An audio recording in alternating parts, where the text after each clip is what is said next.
Brad.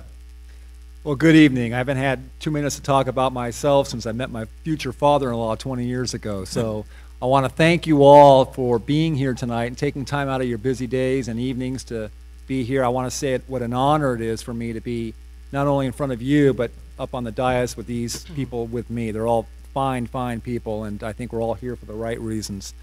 My background, I'm not an international businessman. I don't know Siemens and MGM or ITT. I am a Rancho Santa Margarita guy. I moved here in 1986.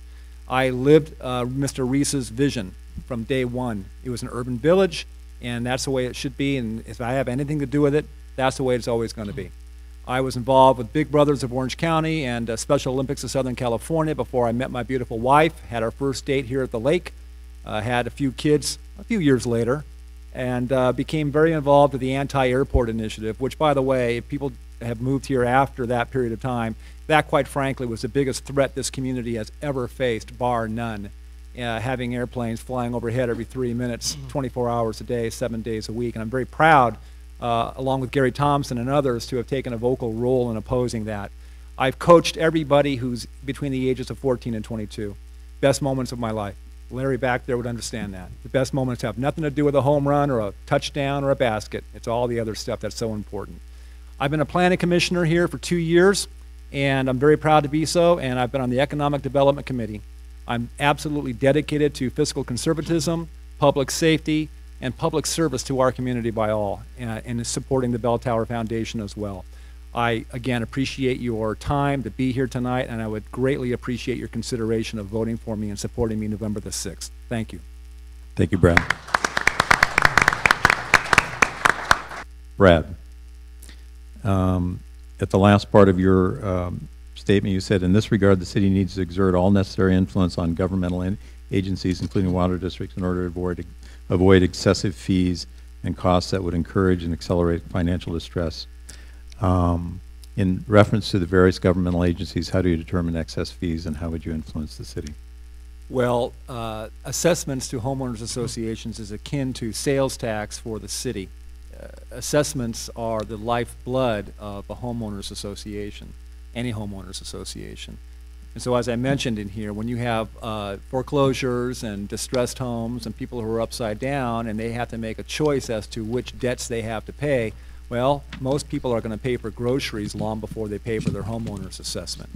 And what happens is the homeowners association is precluded by law as to how long it takes before they can actually seek a recovery of those homeowners assessments by way of a lawsuit or a lien.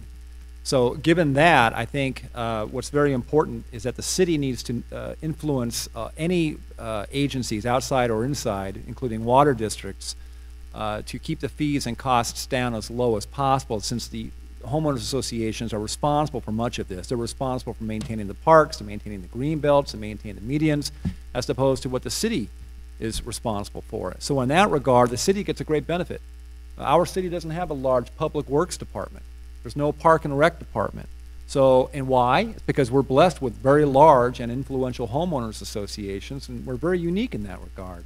So as a city, we have to keep that in mind, that what we do here influences what happens down the line, particularly to the homeowners associations and the fees that they have to pass on to their 20,000, roughly 20,000 households in this community. Let's turn to page 3, section 2, City Council, question 1. And this is sort of a blended question. What is the role of City Council member? What is the role of City Council? But specifically, and Brad, this will come to you first. In one sentence, how would you describe what a council member should be? In a nutshell, a trusted friend. A city council member should be somebody who acts in the best interests of the city as a whole, and not in the best interests of a unique situation or the squeaky wheel, but acts in a fiduciary role to benefit the city as a whole. That's a long one sentence, and probably my wife's an English teacher, so it probably has a lot of semicolons in there, but that's what I would say. We didn't think anyone could do it in one sentence, but we were shooting for it. Brad, in your written response, you refer to understanding the needs of business owners. Specifically, what are the needs of business owners as it relates to the city, and how you would propose to create a successful alliance? It's a great question. Let me give you a hypothetical. Let's say that you own a business or you have a business idea, and you learned of a community that has a balanced budget, that has $19 million in revenues, that has been determined by the FBI to be the safest city in the state of California 2 years running, that has a very engaged Chamber of Commerce, that is surrounded by a demographic that makes far above the median income in the state of California. You'd come here in a heartbeat. What this city can do for businesses that come to our community is what's being done right now. I'm on the Planning Commission for the last 2 years. I have a list, and I'm not going to go through all of them, of the businesses that we have personally dealt with who came to us looking to start a business in Rancho Santa Margarita or to expand their business in Rancho Santa Margarita. In addition to In-N-Out Burger, and in addition to Dove Canyon Courtyard, BJ's Restaurant, Embarcadero, Starbucks. It goes on and on and on. We have a vibrant business community, and the best way that we can support the business community is doing, quite frankly, exactly what we're doing right now. Isn't that novel? I'm not here to bash anybody. We have a balanced budget and a safe city with an actively engaged community. And the best thing we can do is keep the lines of communication open, and as a city, engage the Chamber of Commerce as a intermediary in the same way that CAR is an intermediary for the community and the city, and to make sure that the businesses have everything they need to succeed. Brad, Yes, sir. in response to in your response, you mentioned commitment to the development should not be a royal disappointment. How are you going to ensure Chiquita Ridge is a crown jewel, as you've identified, and not a royal disappointment? Absolutely. I'm so glad you asked me this question. This is an issue near and dear to my heart. I've coached for 30 seasons. All right? I know for a fact, and Larry, I keep pointing you out, we don't have enough sports fields at all, not even close. Not only do we not have enough sports field for the kids, we don't have enough recreational activity for all of us here in this room. We didn't purchase Chiquita Ridge. Chiquita Ridge was provided as a result of a lawsuit between the County of Orange and the Rancho Santa Margarita following our incorporation in the year 2000. My vision for Chiquita Ridge is very, very simple.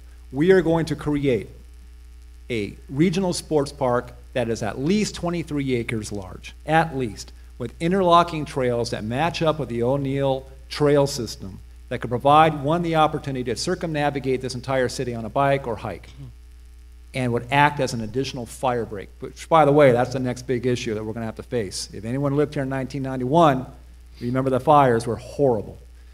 The difference I have with Mr. McCook, first of all, the city has never issued bonds for something like this. Mello-Roos tax, he doesn't understand that this city has never, ever asserted a Mello-Roos tax, ever.